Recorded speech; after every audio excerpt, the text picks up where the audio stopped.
3 peristiwa sehingga menyebabkan banjir di mana-mana.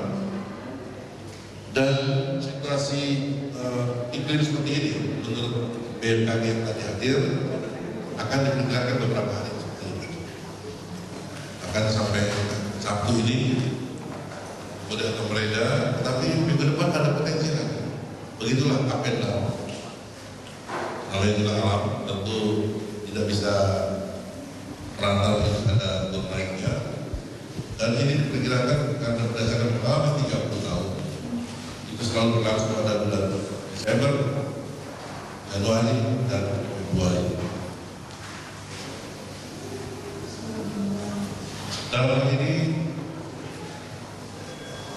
hasil yang telah dicapai bahwa pemerintah baik kita pusat maupun pemerintah DKI mampu dan siap untuk mengatasi, melakukan langkah-langkah seperlunya dalam menangani banjir ini dan segala dampaknya, baik yang dilakukan dalam jangka pendek, masa tanggap darurat, kewenangan Bapak Gubernur untuk menetapkan masa tanggap darurat ini.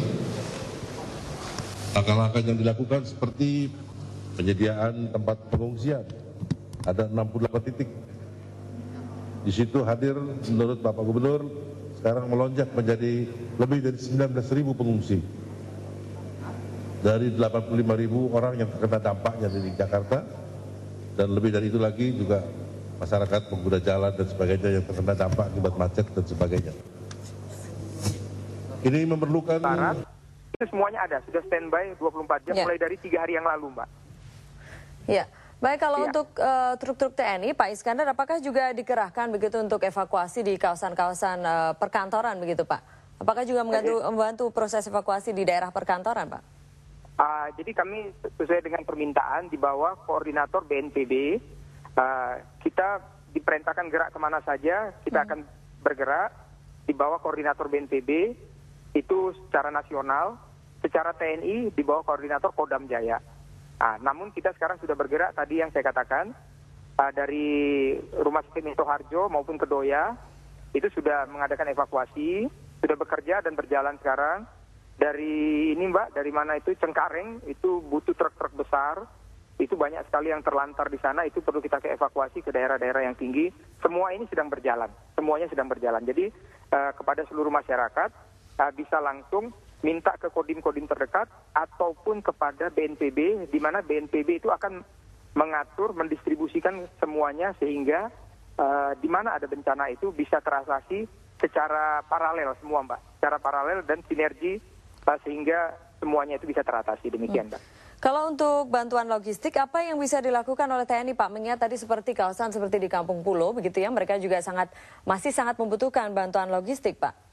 Ya, jadi Kampung Pulo itu kan daerah timur, Mbak ya, itu Kodim Timur, itu ada dapur lapangan, sekarang sudah didirikan, Mbak.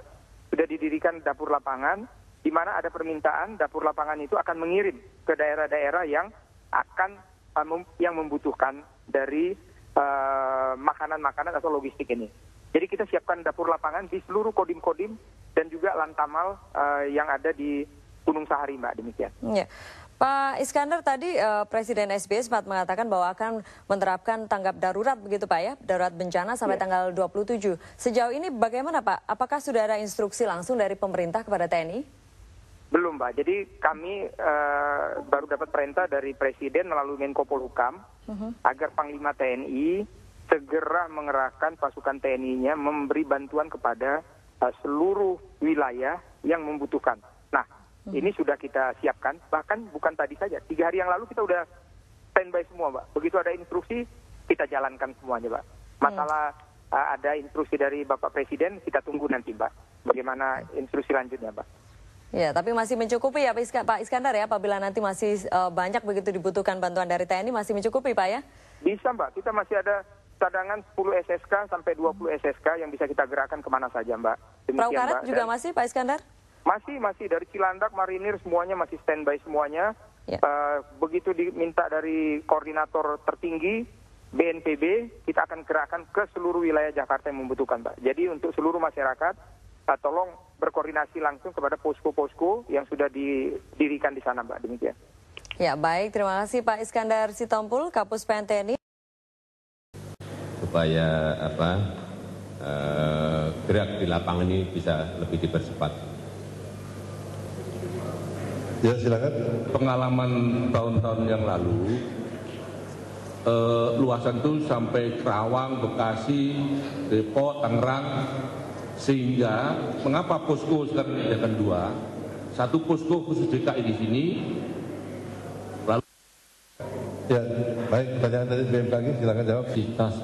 Untuk curah hujan harian paling tidak kita prediksikan dalam 2-3 hari ini masih pada kondisi hujannya merata dengan intensitas yang sedang sampai lebat untuk wilayah Jabodetabek. Ada tendensi untuk curah hujan ke depan intensitasnya agak menurun, namun perlu diantisipasi bahwa pada kondisi setelah intensitasnya hujannya agak menurun, ada potensi juga bahwa nantinya akan ada pertumbuhan lagi barangkali secara sendiri. Baik.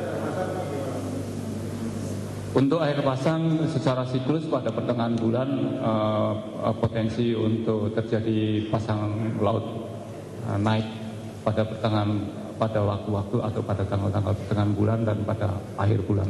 Sehingga ini juga perlu diantisipasi karena pada saat ini paling tidak pada pertengahan bulan kecenderungan untuk agak lambat menyurut air yang terjadi genangan saat ini itu juga akan menjadi lambat.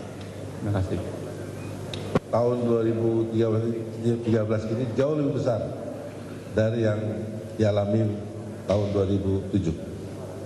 Itu tadi Bapak Gubernur menyampaikan, jadi tentu saja dampaknya akan lebih besar dari kejadian pada tahun 2007. Demikian, saudara sekalian, terima kasih atas perhatiannya.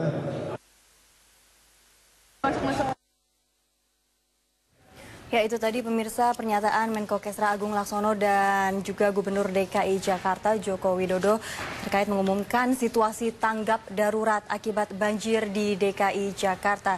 Dan diumumkan Jakarta tanggap darurat hingga tanggal 27 Januari. Dan tadi dikatakan juga bahwa hujan merata di seluruh wilayah Jabodetabek dengan intensitas sedang hingga lebat dan diperkirakan ini masih akan terus berlangsung hingga beberapa hari ke depan.